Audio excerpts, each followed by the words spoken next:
All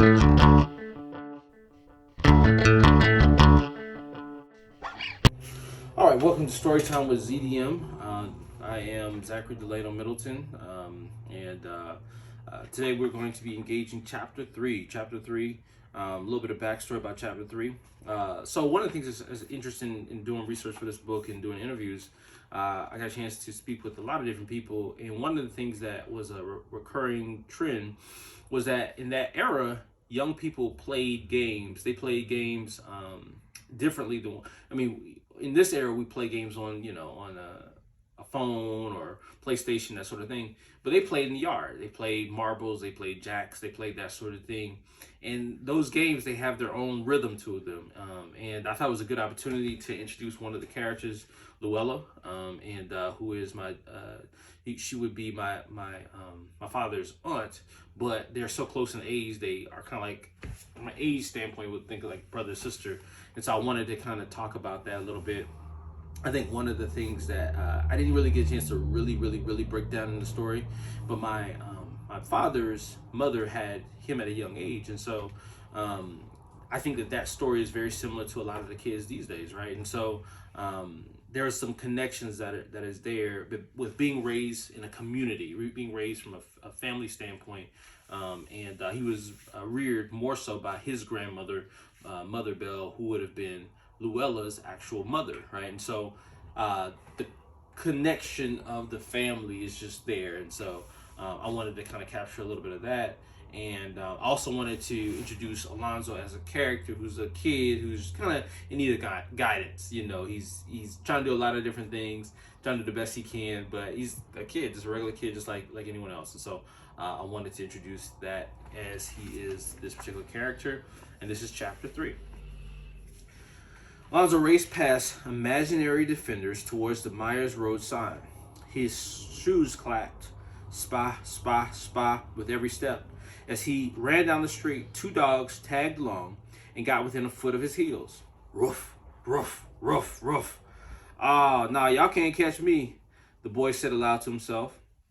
Alonzo ramped up the street and moved as fast as his feet would carry him. The dogs followed him several places and then slowed their pursuit as they encountered a squirrel traveling in the other direction. Ha, I told you you wouldn't be able to catch me, he declared as he got closer to the street where he lived. He slowed at the street sign in order to chop his feet as if they were a typewriter. He planted his inside foot and spun in the direction of his grandparents' house. He tucked his school book under his arm like a football.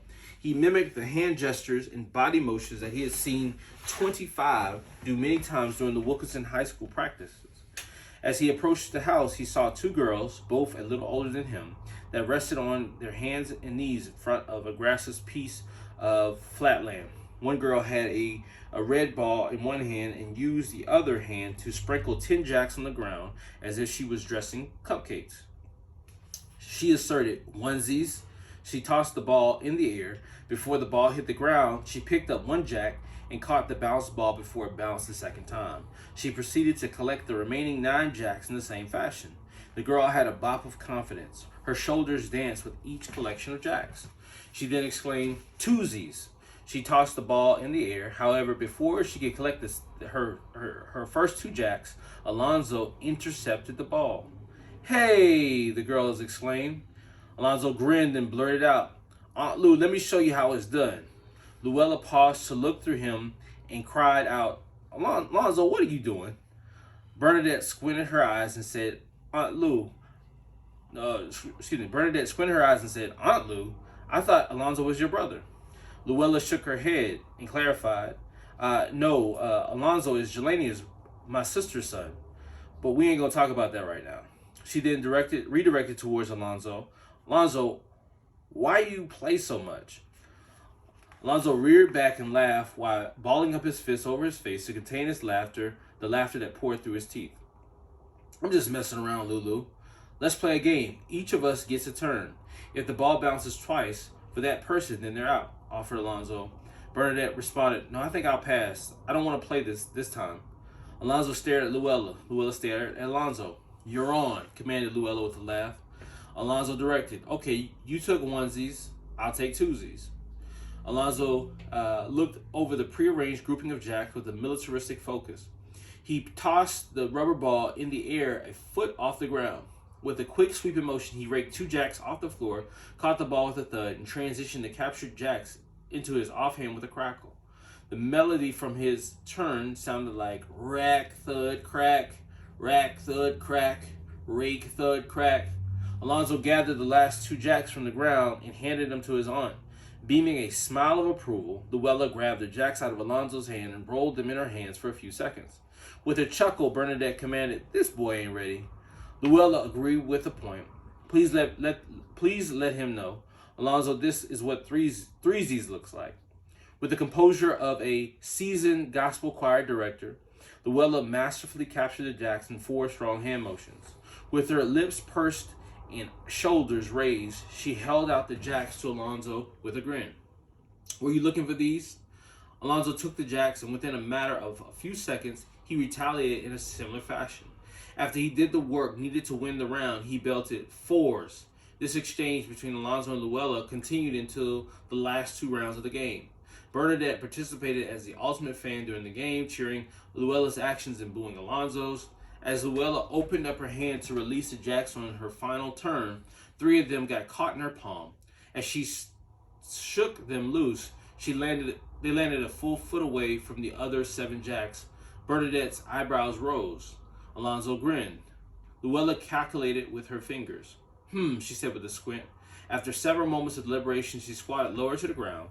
She began rocking back and forth. She got in position beside the tree that had fallen last. However, she flipped the rubber ball in the direction closer to the 7 jacks that she initially dropped. Moving quicker than a squirrel in traffic, Luella scooped up the first 3 wayward jacks and did a hopping motion that allowed her to collect 6 other jacks before the ball bounced twice. After catching the falling sphere, she repositioned and tossed the ball in the air. She picked up the last jack and with a ha, she fielded the ball as it fell into her hands. In response to her victory, Alonzo fanned in her direction. "Oh, you just got lucky." "Lucky?" questioned Luella. "Boy, you crazy. That is not luck. That is called skill. If I'm so lucky, then I want to see you do it." She challenged while she offered him the Jackson and the ball. Alonzo grabbed the toys with a sour smirk on his face. "Skill, right?" he said as he rolled his eyes in derision. He leaned towards the ground, dropped the jacks on the floor near his feet as if he was shooing a small animal. Alonzo blew out air from his mouth in anticipation. He flipped the rubber ball in the air. At the same time as the ball's first bounce, he clamped a handful of dirt and the 10 jacks. He then reached out his clenched hand to catch the ball before it bounced a second time. He found space in the extended finger to cradle the ball as it descended.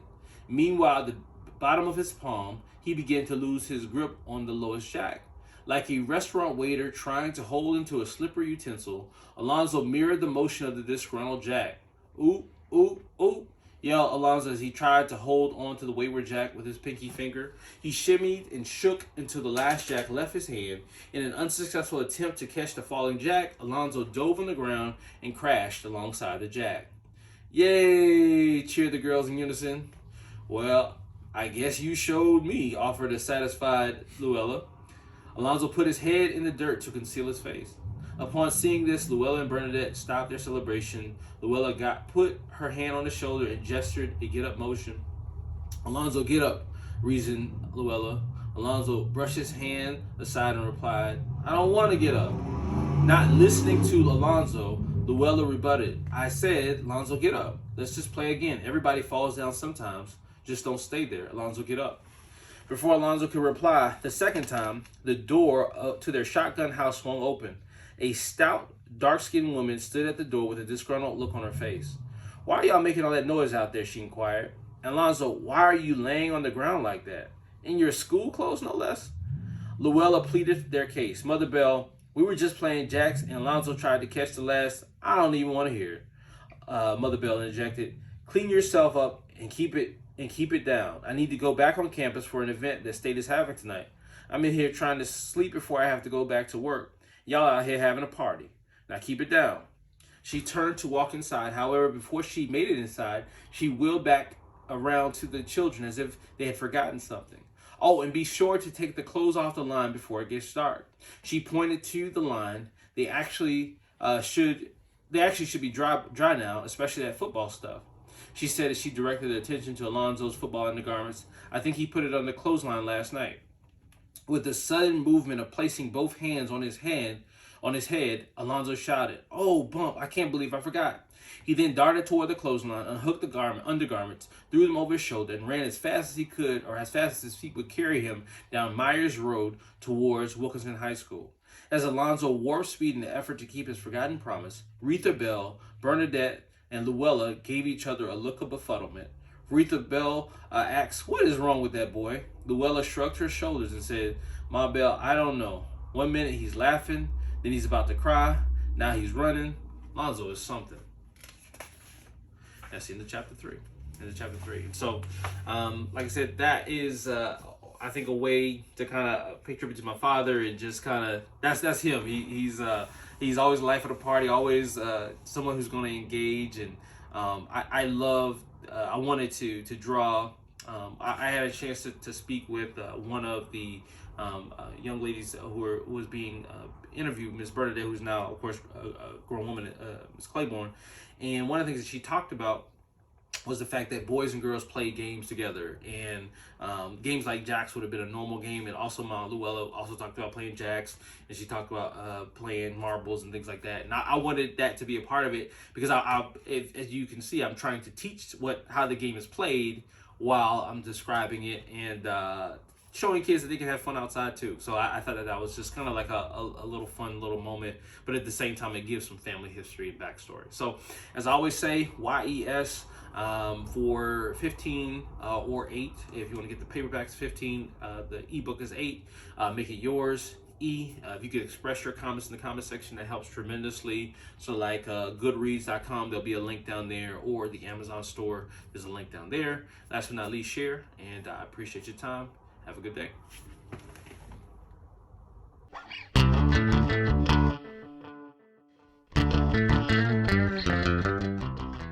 Hello, my name is Zachary Delano Middleton, and I want to tell you about a book that I just wrote. It's called Running After Delano. The book focuses on the personhood of my great uncle Delano Middleton, who was killed in a lesser-known civil rights incident called the Orangeburg Massacre. I wanted to talk to family, friends, that sort of thing. I was able to sit down with over 20 people and and do interviews that focused on his actual life story.